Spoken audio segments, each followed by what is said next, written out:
everyone. I'm joined today by Jack, who's one of our new faces, so it's delighted to welcome Jack to one of these In Conversations With. It's just the two of us. We normally have a few other people, but it's a busy week with Time to Talk day on the 3rd of February. But its theme is the power of small. And we got to thinking, well, we often hear it's good to talk, it's great to talk, let's talk. But we got to thinking perhaps in a different way. Why don't we talk? There's the usual suspects of discrimination and stigma and all those things. But what stops an individual talking? What blocks them? And that's really what we're going to talk about today, and really about what we can do differently. And I can share my sort of experiences as well. But perhaps I will ask you, Jack. I've noticed on your bio for This Can Happen, and I wrote it down here. It says something about when you first started work, about fitting into a mould I simply didn't fit into. And you had a mini nervous breakdown. And I wonder why then? Why didn't you talk beforehand? Why didn't you talk when you first started seeing those signs? Well, I grew up, I think, like I'm nearly 40, and I suppose like most people similar to my age, I grew up in a world where, I have ADHD, and that's been fully diagnosed now by professionals at the Priory and at the NHS. And that's only in the last 2 years. So I guess when I was growing up, it was I was just a naughty kid, always told I was a nuisance, always told I was a pain. I was generally aware that most people found me aggravating to be around. And I suppose in my mid-20s, I think dawdling is probably the best word in my career, in my life. And I thought, I'm just going to turbo this. And I just went crazy with ambition, really, and just started to really push. And I went back into media sales, which I trained in originally. Trained in, just did and succeeded for a bit, and or didn't get fired, I suppose. And there was this sort of period of I suppose 4 or 5 years where I was just going at it hammer and tongs. I was intent on being successful, providing, for my new wife and then eventually first child, and wanting to be seen as successful, I suppose, as well as being successful. That was important to me, image, and in my family's eyes, as well as friends' eyes, as well as in general industry. And so, but living with ADHD and not being diagnosed and having anxiety often, are very emotional dysregulation is part of my world, and I'm treated for that now, which is massive. It's been huge, which we'll get to later. But all of that combined with me keeping that behind closed doors, because I felt if I revealed that, all of this success goes away, or all of this, progress, let's call it. Because I don't really sort of think, it feels uncomfortable calling it success in that sense, but all the progress I'd made to date would just go overnight if I revealed it. And people hearing this will go, well, of course it wouldn't, but it's not that simple at that time. I'm only talking about 11 or 12 years ago this happened as well. It's interesting how you say that about, this sort of preconception, as you shared, it would all just fall away. And my experience was slightly different in terms of I hid my struggles with mental health probably for many, many years. But mine was born of the fear of failure. Because in a similar way-ish, it sort of slightly correlates, that fear of failure, that because I already believed I was a failure, born of some horrendous things that happened in my childhood. I'd just come out of a very difficult relationship, coercive control, it would be called now, sexual harassment at work, and I escaped from a controlling, abusive relationship. But my job was always my escape and my therapy, my place where I could be successful or achieve. But it was that fear of failure, that not coping in my world, or sharing that I wasn't coping, or sharing my struggles, was a sign of weakness. And in a similar way to you, I thought that if I shared that, people would think differently about me. They would, mind reading was a real one for me, because I'd try and second guess what other people would say. If I said this, they might say that, they might say this, they could say that. Would they distort, delete or generalize what I had to say and just make up their own story? That phrase, would they only hear what they want to hear and disregard the rest, and then think about me differently? But of course that kept me stuck, because I could never be sure what the other person would think about me. because all I wanted at that time, Jack, was I didn't want people's pity. I didn't want people to pity me or change their view of me. And I just simply wanted to be heard, to be listened, to be believed. And I wanted help and support. And I didn't know where to go. That was the other thing. So I was like stuck. That's part of the problem, isn't it? You just don't know where to go. I think that's the story for the majority of people. That's really interesting hearing what you're saying. Obviously, I'm delighted to hear that you talk about this stuff and you're so active in this space as well now. So good for you. And hopefully our stories will impact others stuck in that space now. That's definitely. And the other thing, we talk about that fear of speaking up, because the thing that I also was the inability to express or articulate myself. I thought everyone felt miserable and isolated and sad from time to time. And because I'd never shared, I didn't know what I was experiencing. I didn't know I had depression. I didn't know I had all the other things that went with it. And I couldn't articulate that. And when you say to someone, I'm feeling really low, I'm feeling really down today, do they really get the message? That's how low we are. And it's very difficult to be able to express that and someone to listen. Yeah, one of the first things I find, the first default, I think, and it's not, I really have a heart for people who listen, because it's hard for them as well. They just don't understand, and that's not their fault. But the first thing that people often say, I don't know what your experience is, Sylvia, is, one of those days, is it? Or I get like that sometimes. And it's like, what that is they're being kind and they're being empathetic.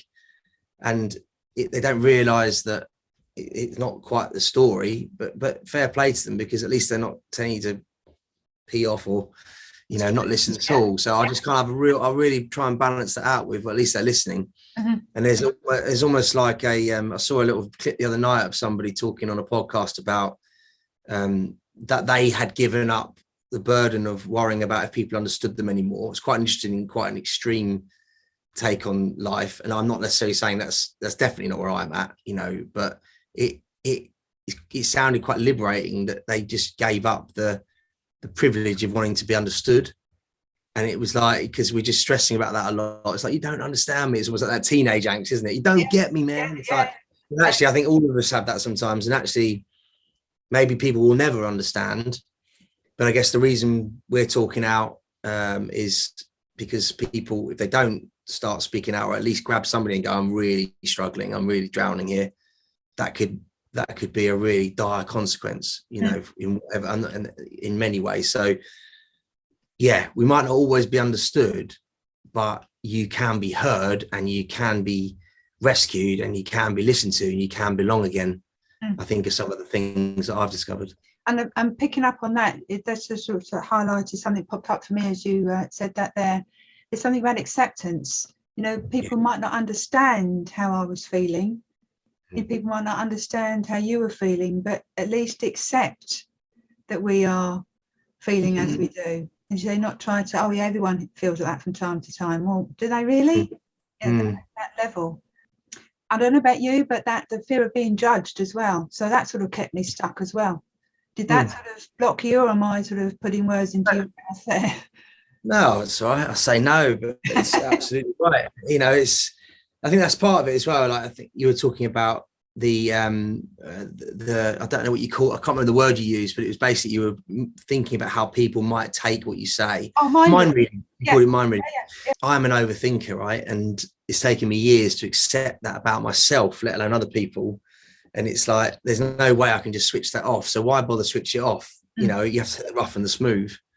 It's like, well, yeah, it can be paralyzing and confusing and stressful and anxiety inducing and a bit annoying for other people. But at the same time, it makes me, I think, a better person in many other ways, better husband, a better father, a better, I think a better worker, if I'm honest. My career has benefited, and many of my bosses and companies that I work for have benefited from my overthinking.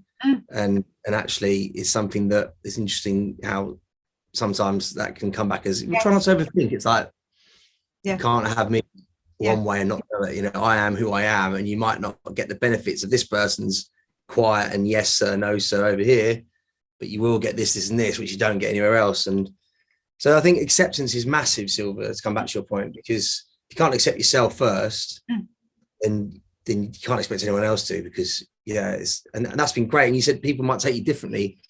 Well, they do take me differently, and thank goodness they do, because I try to fit into a mold, and that's what we started talking about, and that's impossible. That can't go on forever. And that's why I got to what I call a nervous breakdown, but that's quite a loose term. I don't think GP might not agree with me on that, but basically it got to the point where it was untenable. I could no longer break down. Yeah, that's all that matters. I couldn't turn up to work 9 to 5 and do the job I was doing without, just carrying on as normal, because clearly I don't fit into that mold. And since then, it's just been a real discovery and a real journey. Some of it very painful, but ultimately for the best. The other thing, something you mentioned there, which again sparked something in my mind about trust. I didn't trust anyone that they could handle what I had to say either. Wow. There was some very serious stuff from my childhood and very serious stuff had been going on, and I believed no one was strong enough to handle what I had to say. But in doing that, weirdly, I was actually doing what I thought people would do to me. I was judging them.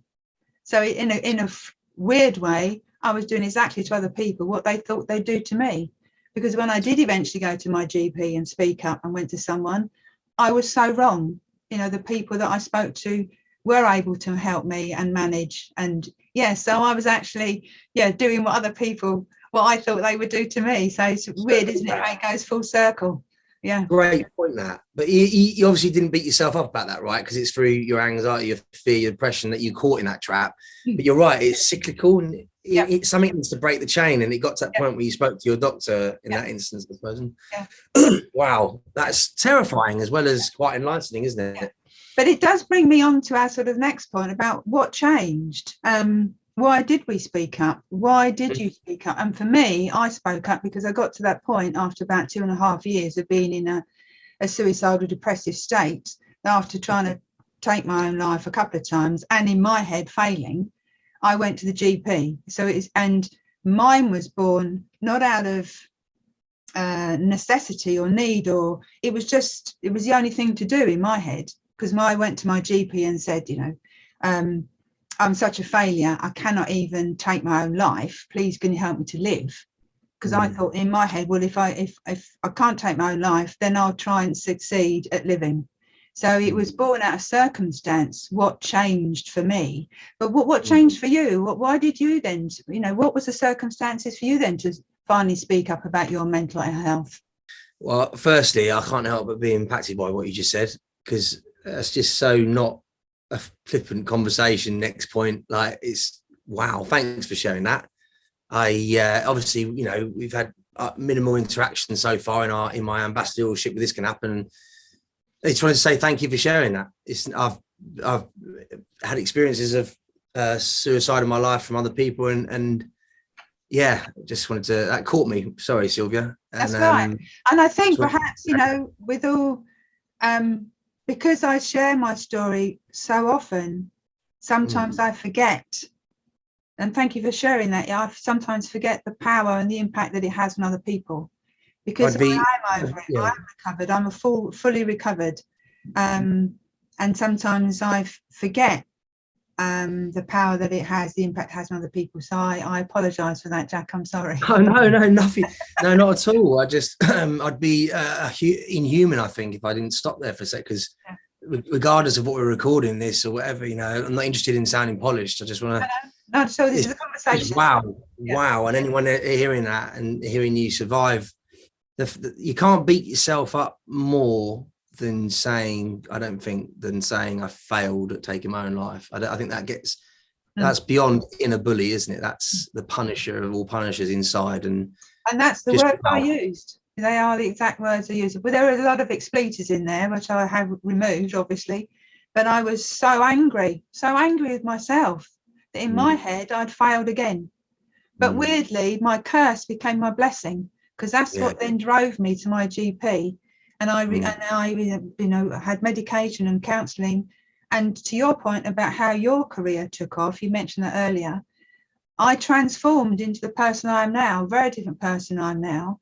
And my career took off as well, because it just, I didn't discovered all these skills and capabilities that I never knew I had, and a fire in my belly that I didn't have before. So yes, there is, it's a good story, It's great. It's a great story. It just goes to show what can be achieved, and the same with you as well. Yeah. No. Yeah. Thanks for letting me dwell on that for a minute, and we'll come back. We'll have a chat offline about it as well. But what was your question? I need it again. The question was, so what changed for you? What was the for you to start talking about your mental health or poor mental health? Or well, it came out of desperation. I wasn't suicidal, but I didn't see the point in living anymore. So it was kind of not, that is different. There's ideation of what I can't go on. But I never attempted to take my own life or anything like this. But I was at the point where it was like, right, what's happening? And I've been at that point twice in my life now. One when I was 18, completely addicted to every drug under the sun and very unwell, very poorly young man, like you wouldn't believe it, but extremely underweight back then, and just like I had no prospects going for me, and bit of a family intervention from certain relatives and friends and things picked me up off the ground. And then, it's interesting that sort of, well, what would that have been, about 10 years later, it's happening again. And it's all because, I don't have the sort of clinical, conventional depression or necessarily an anxiety disorder in its own right. It's, I simply have, now I understand my brain, I understand the differences, is that I have essentially a developmental disorder. And it's only through all this learning and understanding, which, by the way, I've only got diagnosed with 2 years ago. So I'm 38 now, 36 when I was diagnosed, and it all came to light. But I had to pay for that privilege, and I'm lucky enough to be able to afford to do that, and so many people can't. So I think they sort of say, the Ferrari and people like that, finger in the air, there's probably 1 million to 1.5 million undiagnosed adults with ADHD out there. And that's self-medicating, isn't it? Self-soothing. That's what that looks like. People who are dopamine depleted are looking for that dopamine hit, not just in good things, but in also destructive things, which can be aggression, or, crashing a car, or stealing things, or, not just bad things, but all those good things which cause damage as well, like your drugs and like your multiple relationships or your gambling or whatever. It's getting that brain firing. And if it's not treated, then it will keep going on. It's not an acute mental health issue. It's a chronic neurodevelopmental disorder.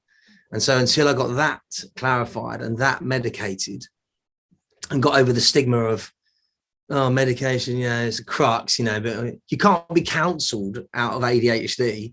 No. It's like being counseled out of dyslexia, or counseled out of dyspraxia or ODD, or whatever the neurodevelopmental disorder is. And they're very rarely on their own as well, aren't they? I mean, I have ADHD is my leading diagnosis, but I have a comorbidity of anxiety, OCD, and also, and interestingly, I just did a tick there because it's transient tic disorder. So it's funny how that comes up just before I'm about to say that. That's quite, my daughter has a similar thing. People in my wider family have that. And now I realize what changed is desperation and a bad place, but actually where I am now in talking through that, my biggest thing, as I always talk about on things like this and online, is smashing taboos. And I deliberately take, for instance, my lunchtime medication, because I take stimulant medication. I did videos on this on my LinkedIn profile back in October. In front of me, if I'm at a client meeting, whatever it is, I've just got to take my tablet. It shouldn't have to be a hidden thing. I liken it to a bit like diabetes and insulin quite often. It's like, again, you can't counsel someone out of that. And that's the thing, isn't it? People take medication for heart disease or diabetes or rheumatoid arthritis. So what's the difference? Yeah, a lot of negative chat out there about medication being a weakness or pharma cartel. And of course, there's going to be conspiracies and dodgy people in all walks of life, but that can really crowd someone who actually needs that medication to get to not a normal place, but a better version of themselves. I think one of the key things that we all subscribe to, I guess, Sylvia, I know that you know, this is something that we talk about, this can happen a lot, is being your authentic self at work, Yes. being your real self. Yes. So what made it change was a desperate and difficult place. But what makes me continue is, of course I wouldn't live in any other mold. Interesting you said earlier, didn't you, about trying to, what did you say, fit into a mold that wasn't you. And there's a quote for, is it Oscar Wilde? It says, be yourself, because everyone else is already taken. You know? Right, isn't it? Yeah. So good. And it was ancient years ago, and he knew it. It's still so valid, isn't it? So true. You know, all those years and you're trying to fit yourself into a mold, and now you are who you are, and it's so different. It's interesting, isn't it? You know, we try to, you know, I know myself, you know, trying to do this and do that. And one of the things that, you know, I was good at my job. I put work first, never really put myself first. Still, when I say self-care, of course, you know, you look after yourself. But I never, when I started to have those signs where things weren't, when I wasn't okay, I thought, no, I'll deal with that. I'll manage that. You know, the thought of actually putting myself first and taking care of myself in terms of going to see a doctor or a GP or something there was selfish. And putting yourself first was selfish. And that's another thing that's come from my childhood. But, you know, there's a thing about self-care, you know, looking after oneself. And like yourself with the neurodiversity, you know, learning what your triggers are, what works and what doesn't work, you know, taking care of ourselves, knowing who our authentic self is. Yeah. What do you do to look after yourself, Sylvia? One of my main things is horse riding. I've always done horse riding, but now I take those little time outs just for me. There's little mindful moments and having a cup of tea, you know, rather than thinking about all the things that I should be doing, focusing on my cup of tea. Love feeding the birds, love going for a walk, being with friends. I do a lot of yoga. So yeah, but my horse, my equestrian stuff has always been my balance to a very, very, very busy lifestyle. Because then when you're with them and being outside, you can't not be present with them, because you just have to be. And you can't not concentrate. It could give you a problem, couldn't it? No. Oh yeah, very much so. Yes, I had a bit of a problem a few weeks ago. Yeah, I wasn't concentrating. I was thinking about something else, and hey presto, nearly ended up on the floor. But no, we were fine. Ciao. Oh my god. And it's funny you say that whole what you're doing demands your attention fully. I think that for me, so mindfulness is an interesting one, isn't it? When it's just put out there, be mindfulness. People like me find that really difficult to get their head round. So it's, you know, what is that? Often it's portrayed as sitting still and looking or thinking or eyes closed. And that is the opposite of calm situation for me. But when it's really funny, in fact, because whenever there's like a mad blizzard or like the weather's awful and all cars have come to a standstill and trains can't move, although in this country it's quite, trains can't move if one fleck of snow touches the rails or whatever. But what I'm saying is when there's complete carnage around, that's the time I like to go out for a run and call it a challenge. And I'll put on my trail running shoes if I have to, because it's like you've got to look at every little, because you could snap your ankle, or, you know, it's like really concentrate, you can't see the ground or the train as well. And it's like everyone else going, what are you doing? That's the time to hunker down. And it's like, no, I've got to be out there. The opposite. No, this is the best time to go out. So absolutely so focused on what you're doing. You're so focused that everything else stops to a degree. And the challenge of that, the opposite of that is, though, that I can't tone it down in normal situations which don't require a crisis management. So it's like just normal meetings at work. I'm just like, I'm up here. It's like, this is not one of those moments. So I'm still learning that one. I find that really difficult. Yeah. Well, and it's, you know, about the self-care thing, you know, about people looking after themselves, taking care of themselves, to your point earlier. And if we don't accept ourselves, how can we accept others? If we don't like ourselves, how can we, you know, function with other people? To your point, though, about self-care with all the challenges, for want of a better word, you have, what do you do for your ADHD and all the other things that you have? Well, I couldn't, this is not meant to sound uber worthy or anything, but I can't sometimes get off my computer because, you know, I am busy. There's a lot of work to be done, but mainly it's because, the other reason is because, you you know, I can't pull myself away. And that's a worry thing, in case I forget something, in case I forget, in case it falls through the net, in case I drop that. It's like, oh my God, I might have to forget that. And so it's that as well, combined with also just generally being busy. And so that means last week was an example of this. Like, I had a 4-day week because I took Friday off to see my mum, who's had a celebration recently. And so I crammed 5 days work into 4 days.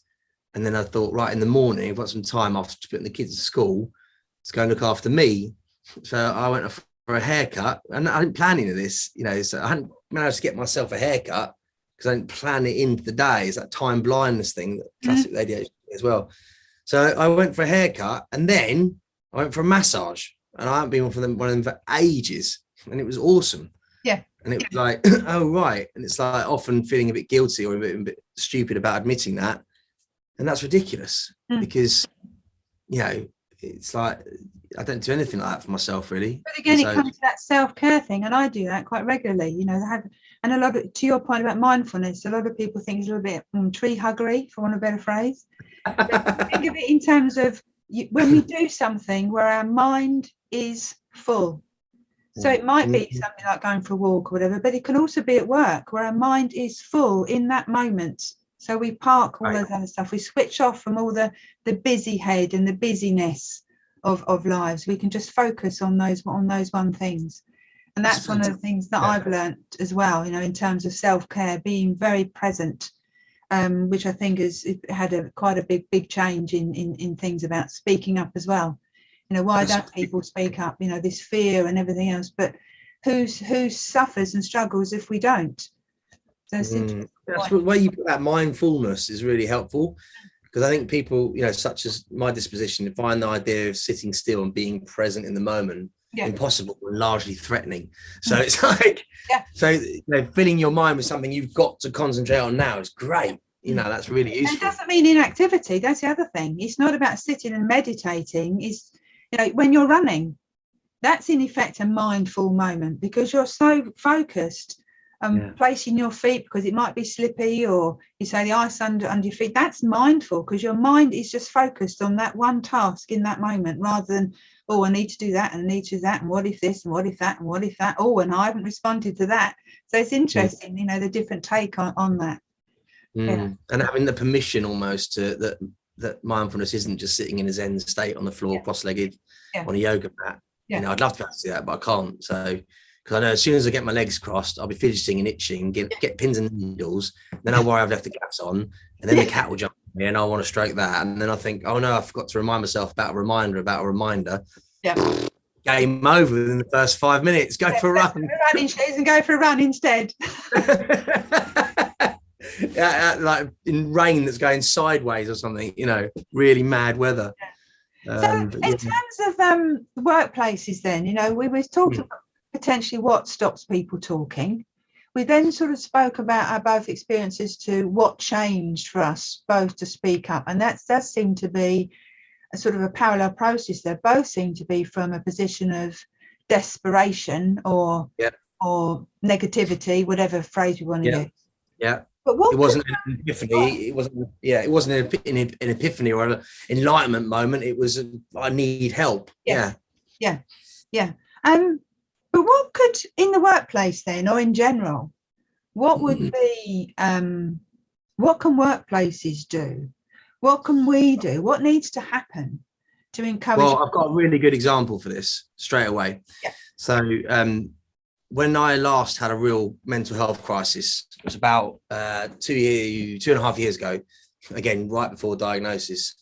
Before I knew what was wrong with me, and to understand how, I'm not saying this is everyone's story, but you can take bits from what you want. And I was working at Haymarket at the time, and we had this really lovely, who's now a friend of mine and probably will be forever, you know, and I shout out to Laura, who's no longer at Haymarket either. Both her and I moved on now, different places, but she at the time was a mental health advisor, and she was just a bit of a guardian angel for me, I would go as far as saying, you know, and she probably went above and beyond from what a mental health first aid was expected to do. but you know, I'm talking like real empathy. And I was really like, I was having panic attacks. That came back round from my childhood. I don't know where that was going wrong. That was going off the scales. At this time I was on antidepressants. And again, now we know that I shouldn't have been on those because that caused other problems and mania and all sorts. And yeah, so I then just shut down basically and was having panic attacks every night. It was a really strange experience. And she was just so helpful. So again, got to a place of desperation, difficulty, but she was a mental health first aider, and she didn't just signpost, you know, she listened, she sat down, she was with me, she allowed me to message like once on a Sunday when I was like, look, it's all falling apart again, I'm not going to be able to come into my show, I'll cover you, don't worry. And yeah, she was just brilliant, you know. And also interestingly, she was in a position of power as well. She's in HR, and that was like quite a potent mix. So she was able to help and advise on whether it, you know, because I was really anxious on top of the anxiety I was having anyway externally. I was worried that again, I'd lose my job, I'd lose my career, I'd lose my thing, and that it became an obsessive fear. And so she was able to actually reassure me, like officially. So that was really helpful. Now, not everyone at mental health first aid is going to be able to be an HR member or as empathetic or whatever, but the first thing companies need to think about doing is having a mental health first aider and treating it as importantly as a physical first aider. Oh, definitely. Yeah. And the reason I say that is not just to save someone's life. Let's take the extreme example to start with, but also because, you know, shrewdly speaking, if your staff are in a good mental state, business will be better anyway. So it's a no-brainer. And secondly, it's just the right thing to do. You know, we treat it as important as physical first aid, because it could end up being as severe as a physical problem down the road anyway. So it's the whole person. It's about thinking about the whole person, and what you invest in your staff will come back anyway, if you want to look at it like that. I just think whatever stance someone's got, whatever motivation, just do it, because it will always pay back. You know, either if you are just thinking, if you are that manager or business owner just goes, oh, I've got to do it because it's the, you know, what everyone does nowadays. But even then, it will still be worth doing. Definitely. And that's my motivation. So this is because it could save someone's life. It could really help them. It could give them a doorway and a window into a world which they just don't understand. Like you and I have both talked about having experiences of. It could be amazing. And I totally agree with the moral, and it's the right thing to do. But, you know, from a business point of view, you know, with a business hat on, our people are our biggest asset. You know, and if we have you know, many years ago when I first started in banking, my boss, his phrase was, a happy crew is a productive crew. And if we can encourage people, you know, we encourage people to maintain their physical health. So why do we not encourage people to maintain their mental health as they do their physical health? Look after your mental health as we do our physical health. So we stay here rather than plummet and have to come back up again, because you know, we are our own best assets, you know. And you know, as you said, linking it to performance and productivity. And that's one of the things that I would like to see, that business would actually take mental health, if you look at the definition of mental health. So we're not talking depression, anxiety and all those things. We're talking mental health, decision making, problem solving, all those things, as a business asset. You know, if we looked at it as an asset, our people are our asset, their mental health is an asset, their physical health is an asset. And then look at you with, you know, with your neurodiversity, what an asset that is. Workplace. People are, I mean, we have gym memberships as perks. Yeah. So we should have mental health perks, and it's still being treated as a box ticking thing. Yeah. And people say it's important to have that, guys. Take time for yourself, make sure you have some space for your mind, but then at the same time, still not listening or taking a tone of the team or taking a temperature check and shoehorning their own ideas in.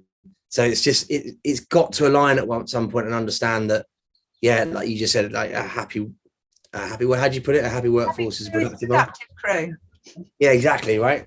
And so even if you are that cynical, shrewd, skeptical individual, it's still worth doing. Or what are you going to do? Just only hire happy people and who are just brilliant and perfect in every way? you're going to churn a lot of people that way. It's going to be very expensive, recruiters, blah, blah, blah. So I've thought about this a lot, Sylvia, because even if you're that person who just doesn't give a crap about this stuff and just wants to box tick, that is still less expensive. It's still a benefit to keep your staff and your employees in good functioning order, a fully functioning person. And why do people treat mental health and physical health differently? If someone has a heart disease, or as I've had it, many years ago when I had cancer as part of all my troubles, it was easier for me to tell my boss I was being treated for cancer than I was being treated for my depression. I never disclosed my depression. I can imagine. Yeah. I disclosed my cancer. And why is that? They are illnesses.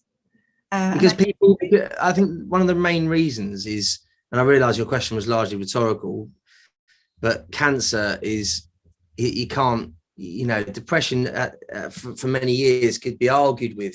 And now more and more science is coming out about serotonin levels or dopamine levels or just the neurotransmitter world. We call it a daily dose. Dopamine, oxytocin, serotonin and endorphins.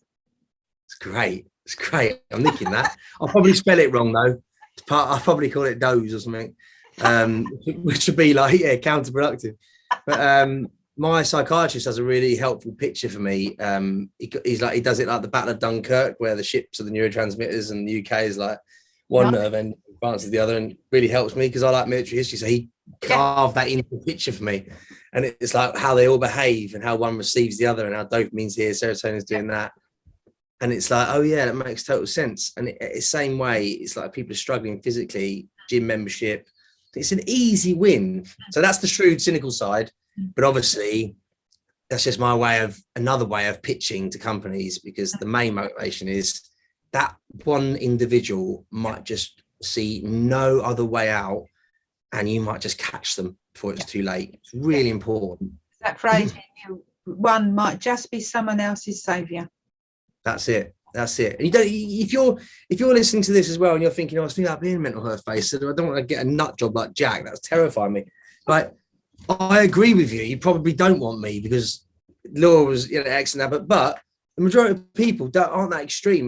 But it could turn out to be. It's like a flame not being put out. So you might just listening and allowing that person to start talking and unraveling. You're not going to get all of it, because mental health first aiders' main role is not psychology or psychiatry or consultation or that. So you are signposts, but you are such an important signpost. So yeah, really wanted to get that across. So just, we've got a few minutes left, but what sort of popped up for me now is from your experiences and knowing what you know now and who you are now, what would you say to your younger self or to someone else who's struggling at the moment? Well, answer your second one first, that's right. Yeah. Because I've said this on a few videos and things, and it's like, it took me ages to get where I am with my diagnosis. It was really hard. And I just don't want to sugarcoat it. It was just a bit like, I can see why people give up, because there's still some people in the NHS, God love them, and they've done such a brilliant job, especially in the last 2 years, that just don't agree with it. And I've heard doctors say to me, "Oh, your psychiatrist is being awkward. The drugs that you prescribe are expensive. They remind me how much it all costs and tell me like a guilt thing, and how much of a problem and nuisance it is." And so I've got no surprises why people just give up. It took ages as well to get it. And the fact I had to get private medical, and in my instance, I couldn't afford to do the first consultation. And it's like, don't give up. You can't give up, because you won't change. Your brain can't just heal itself overnight, and you need help. Yeah. So if you need help, don't give up. Just the first person might give you the wrong answer or the negative answer, or that doctor's a human as well. He might be having a bad day, and he also might be working 12 hours straight and dealt with 50 other patients in the last hour. So just roll with it and maybe just get a second opinion. You do it with your car, you do it with your boiler, you do it with your mind. Yeah, exactly. And also on the money front, if it comes to money, I would just urge people to think about what else they spend their money on before they moan about spending money on their brain. But anyway, the second one, So your first question, what would I say to my younger self?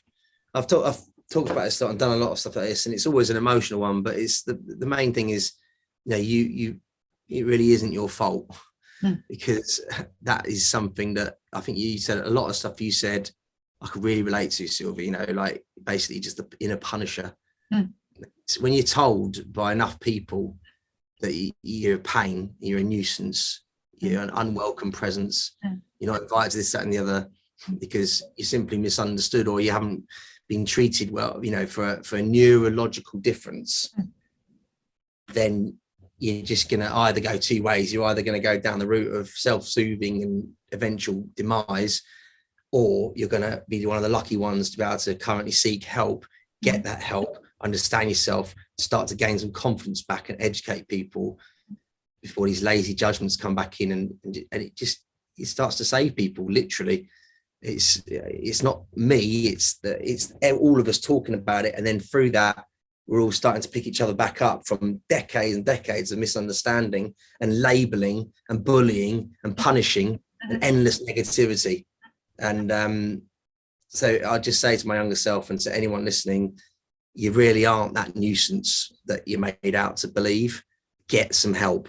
Yeah, I can totally resonate with that, being all the the learned beliefs from other people and all those things that sort of stick and we can't shake them off. But and that thing about not giving up, I nearly gave up, but I had help, and I think for me it is that not giving up. And if at first you find someone and a counsellor or coach or someone, as you said, keep trying, because we don't gel with everyone. Just keep going. And also this thing that we're not alone, and this is, conversations like this will show people that what's come up to my mind was behind every face is a story. People can't see your ADHD. People can't see that I've struggled with depression in the past. Behind every face is a story. So, to be aware of that, to not give up. And also, I think for me is, who suffers if we don't speak up? No one else will, because they're not telepathic, and perhaps that was my mistake as well. I expected people perhaps to see that I was struggling, and perhaps now people might have seen from some of the behaviour that I displayed and some of the, the way I spoke in the office and the way, sort of certain mannerisms, they may have perhaps spotted those signs. And perhaps I was expecting someone to see that and say, Sylvia, are you okay? And then I go, well, actually, and perhaps that was the thing, it's people aren't telepathic or as intuitive as perhaps we'd like sometimes. So it's and as you say, many of them still don't get it, but who struggles and who suffers if we, the individual, doesn't speak up? So I think that would be my thing, and we're not alone. For many years I thought I was, and I realised I wasn't, but I only found that out when I actually had the courage or the guts or the whatever you want to call it to speak up. So don't give in, speak up. And to my younger self, it would be, look at you now, look at what you're doing. Absolutely. Yeah, I'd like to be the one that said that to your younger self as well, Sylvia. Touched by your story today and really appreciate you sharing it. Yeah. So I think if there's not anything else, I've thoroughly enjoyed this conversation, Jack. It's been absolutely brilliant. And I'm sure that people listening to this, will be inspired by your story, and I hope mine too. So more so, definitely. But what's the action points that people can take from these conversations, Sylvia? I think the action points would be, don't give up. You're not alone. Find help, seek help in any shape or form that might be, because there's so much out there now on the internet. Your point about costs, there is so much help out there that is available free. In the workplace, for people to be more aware of physical health and mental health and the equality of it. And is there something with this can happen that they can go online and see some resources about? Yes, maybe there's plenty of resources online. This can happen during various events, various research papers. We've got the This Can Happen awards, but they're always posting different talks and webinars for people to actually get involved. and see what This Can Happen is doing, and share all the links and share all the activities that are going on to spread the word. Yeah, definitely. Yeah, great stuff. No, it's been amazing. Thank you very much for the time. I hope first of many, and if you're out there listening, don't give up, keep going. Exactly. Yeah, thanks so much, Jack. Thank you.